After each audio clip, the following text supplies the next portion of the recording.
The film begins 15 years before the retirement of a couple named Matthew and Emily, as they receive a phone call from their headquarters, informing them that they got confirmation from MI6 and their target is in his residential building having his kid 8-years-old birthday party.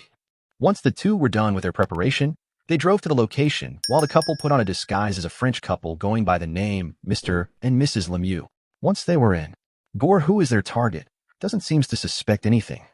Emily afterwards sprays some substance in her hand to acquire his print before approaching Gore. Once Emily was done with her conversation, she and Matthew head straight upstairs. Immediately, Emily extracts his fingerprint by using a device to scan her arm to get the fingerprint off, which she then eventually uses to retrieve a device known as the ICS key. This is a device also known as a master key. Anyone that has the key is capable of destroying a whole city. Unluckily for them, an alarm goes off and quickly the mansion security shows up, but the couple quickly eliminated them. Soon after, they both proceeded to evacuate the building. Chuck informed them to quickly get to a meeting point for extraction and shouldn't mention anything about retrieving the ICS key to anyone as they don't trust anybody. They arrived at a safe zone for extraction where they met Baron, who seems to share a keen interest towards Emily. As soon as they were inside the plane, Emily reveals that she is pregnant for Matthew, making Matthew really surprised by this for a bit. However, Matthew really wants to help raise the baby and is happy to finally becoming a father, although Emily is of the opinion that it might distract them from work. Just as they agreed to keep the baby and celebrate, Emily began to feel like throwing up. Immediately, Emily tried going into the restroom, but the flight attendant informed her it is out of order. Just then, Emily noticed something isn't right, but this was already too late as Emily is grabbed from behind by the air host who demands for the ICS key to be given to him. In order to protect Emily, Matthew brought and threw the key to him, which then distracted him, giving Emily and Matthew an opportunity to attack him and the rest of the goons. This was a long, extended battle. During all this, the air host tried shooting Emily, but quickly Matthew grabs him from behind, causing the bullet to hit the pilot, killing him and making the plane to lose control and crash while the air host held onto the key as the plane divides into two. Just as the plane proceeds to move closer to the end of the cliff, Matthew grabs a parachute and gives it to Emily. Unfortunately, it is only one left, so Matthew tells her to take care of the baby, but just then, Emily grabs him by the thigh and they both landed safely.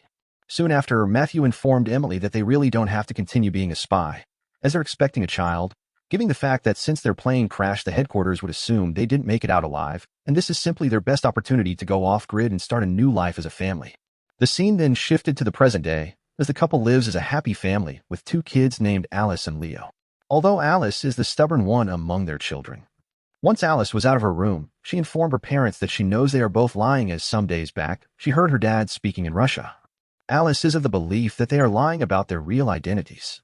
However, once they are done with the conversation, they all got into the family vehicle, while Emily tries to be nice to her daughter by asking her if they could see a movie later in the evening. Unfortunately, Alice refuses, stating that she has a study date with one of her friends. Few moments later, they arrived at the school. Matthew noticed his son has a Samsung ring on him, so he asked Leo what he needed it for as he is too young to have high blood pressure. Meanwhile, their daughter kisses her 16-year-old boyfriend named James, while Emily watches, even uses binoculars to get a better view. Seeing this, Alice calls them out and informs them that they are acting weird in front of her friends. In the evening, Emily continued to complain about how she cares so much for her daughter, which she never even received from her mother. Just then, Emily heard a beeping noise, so she goes to check it out. She discovered it was Alice's computer. Immediately, she began to try different and random password combination to access it. Just then, Emily notices a scratch paper behind the computer and guesses the password right. Soon after, Matthew joined her, who simply told him that Alice might be lying to them. They discovered that Alice didn't go for any reading day, but she is at some clubhouse. The two drove straight to the location using a GPS tracker. Once they were in, the two began to look for their daughter, and sadly for Alice, her parents found her. So quickly they told her to leave the place, but she points out that other teenagers are having fun too, revealing she has a fake identity card that allows her to enter the club. But just then, a guy walks up to Emily saying Alice isn't going anywhere, before calling her a boomer. This furiously made Emily grab the guy by his throat before smashing his head on a platform. A battle ensues as Matthew fights to defend his wife. Matthew soon notices some kid recording them and grabs his phone to delete the footage. After which, they all drove home. On their way, Emily, James, and Alice began to argue. Alice is of the opinion that Matthew doesn't like James because he is white, but this is funny, given the fact Emily, who is Matthew's wife, is white. However, once they got home, Alice is more curious on how her parents could fight so tough. Just then, her parents lie again, telling her that they learned some few moves in a taekwondo lesson. Alice does not believe them, so she left.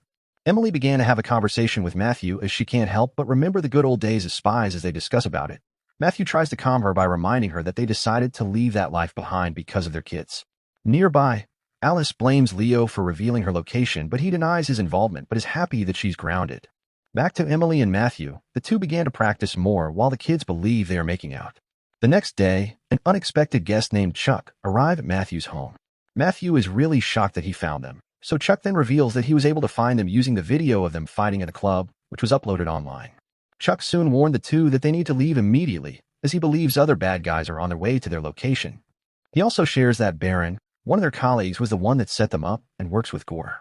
Unfortunately, during this whole conversation, Sniper shoots Chuck, killing him at that spot. Afterwards, some mercenaries arrived and a serious fight ensues. Quickly, Emily and Matthew escape using their vehicle, while the goons chases after them. The goons are here to retrieve the key which Emily thought they had lost in the plane 15 years ago, but just then, Matthew reveals he has the key and didn't actually give the host the right key during the plane incident. He informed Emily that he had kept it in her mom's house in England. The two manage to escape from the chase, and they quickly pick up their kids and head straight to the airport. Meanwhile, Alice kept on asking lots of questions, making them reveal some secrets they've kept to themselves their entire life. They safely arrived in England, so they all took a bus to a parking lot and steals a car. Later, Baron arrives at the airport with some of his men. He is shown the camera footage, and quickly, he figured out where they might be heading to. Back to Matthew and his family, he demanded that they switch off their phones and give them to Emily to avoid being tracked. They decide to stop by at a gas station, while the kids went on to get food for themselves, but just then, they realized that their identity is different. So Alice asked Leo to Google their last name on his play switch, only to find out that the identity belongs to a deceased person. Meanwhile, their parents begin to make plans on how to access the situation. Matthew shares that they need to get the ICS key and take it to the CIA for immunity. But just then, Gore's men arrive at the gas station. Seeing this, Matthew uses a gas pump as a flamethrower to fend them off. While Emily continues to fight with joy as their kids watch in shock as they are surprised if it's really their parents pulling off those stunts. As soon as the fight was over, Matthew quickly takes the kids into the car as they drive off. Unfortunately for them, Baron spots the family and began to chase after them, but Matthew finds a way to block the road, giving them little opportunity to escape. While in the car, the kids are furious about the lies their both parents have been feeding them from birth, so they demand for some explanations. Matthew then reveals that they worked for the CIA as spies, but that was in the past. At that moment, Matthew learns that his son's game switch has a Wi-Fi connection, so he takes it from him and tosses it across the road. The next day, the family got to their destination, which is Emily's mom's house. The kids are introduced to their grandmother, but just then, Grandma reveals Matthew had been sending her pictures of them. Once they were inside the building, Matthew informed Emily's mom the reason they came to her. Later on, Grandma's lover named Nigel walks in to greet everyone, before requesting that the kid refer to him as their grandpa, which Emily bluntly disagrees. Nearby, Baron and partner was able to track down the family's location after finding out that her mom actually once worked for the MI6. Nigel takes the kids to his special room where he tries to show Leo his school stuffs, pointing out he also writes computer code. Meanwhile, Emily and her mom had a serious argument after Emily reveals that her mom was never there for her when she was growing up. Grandma claims that she has always tried her best to balance her work life and being a mother, but Emily insisted on going to a boarding school in America, while Alice watched and listened. After the whole argument, the couple goes to search for the key while Grandma takes the moment to bond with her granddaughter, Alice. Unfortunately for them, some group of armed militia manages to infiltrate the compound, while Matthew and Emily head underground to retrieve the key, which was still in place. After getting the key, they heard a loud noise outside, and when they make it inside the house, they are shocked to see Grandma tied up alongside Nigel. They quickly untie them. In the process, they get surrounded by Chuck's men. In a plot twist, they discovered Chuck was never dead as the gun they used were fake because he wanted them to bring him to the keys. He also shares that after 15 years of them vanishing, the agency blamed him for losing the key and he was fired. In the process of that, he lost everything. So now he's about to sell the key on the black market for the highest bidder in order to get everything he had lost. Meanwhile, a group of armed men check up on Grandma. Unknowingly, they are free. Grandma is able to sneak around without being noticed and takes them out with a tranquilizer. She fights them off, but just then a gun goes off which hits Nigel in his arm. Using this as an opportunity, Matthew and Emily began to eliminate the bad guys one by one, but just then, Chuck tells his men to bring the kids along as hostages, warning them not to call the cops as it would end up badly for them. Matthew and his wife are then knocked out. Few moments later, they gain consciousness. The family began to devise a plan to find and track the kids using the CCTV camera to find some clues. Thankfully, Leo was able to inform them that he is putting on his Samsung smart ring. So with this, they were able to track their current location. Later on, the couple got to their destination.